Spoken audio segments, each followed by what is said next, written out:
Bienvenue à Cajou Édito, notre éditorial.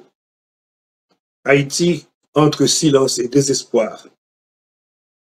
Le jeudi 3 octobre 2024, Haïti s'est réveillé au son d'une fusillade, un énième massacre.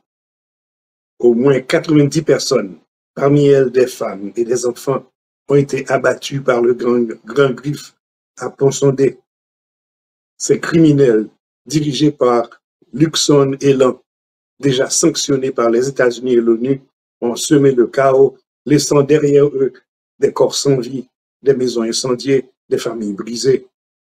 Les images qui circulent, insoutenables, exposent l'horreur des innocents criblés de balles, victimes d'une violence sans limite.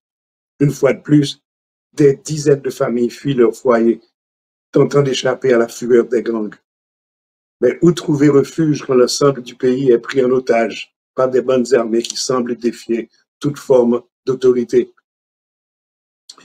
D'un côté, la mission multinationale d'appui à la sécurité, MMAS, tout juste déployée, n'a pas encore apporté le soutien tant espéré aux forces de l'ordre local, laissant un sentiment de désillusion grandissant. Toutes les forces de sécurité sur le terrain sont déjà submergées, dépassées par l'ampleur de la violence. Les policiers kenyans, en qui nous avions placé tant d'espoir, que nous pensions capables de nous tirer de ce cauchemar, laissent les policiers haïtiens seuls en première ligne face à une menace écrasante. Les forces de l'ordre, malgré leurs efforts, peinent à contenir des gangs qui semblent toujours plus lourdement armés et mieux organisés.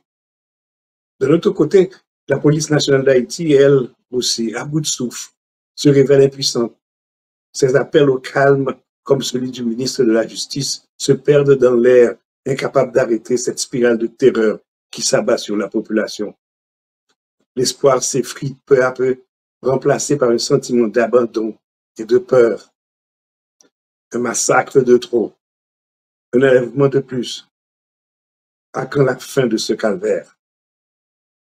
Depuis plusieurs années, Haïti sombre dans un cauchemar sans fin. Le kidnapping est devenu un commerce, une industrie cruelle où les victimes sont torturées, violées et réduites à des ombres d'elles-mêmes. Chaque enlèvement est un acte de plus qui attise la peur et la résignation. Qui contrôle vraiment ce pays?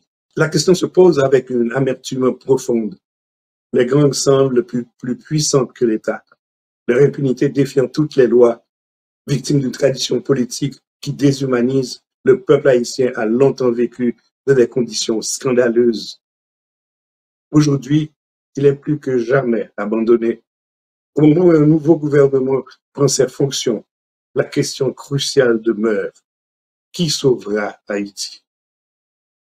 En attendant des réponses, la douleur de Ponsondé résonne encore comme un appel à l'aide étouffée dans l'indifférence du monde. Vous êtes sur Cajou.tv, la station qui fait l'éloge de la différence.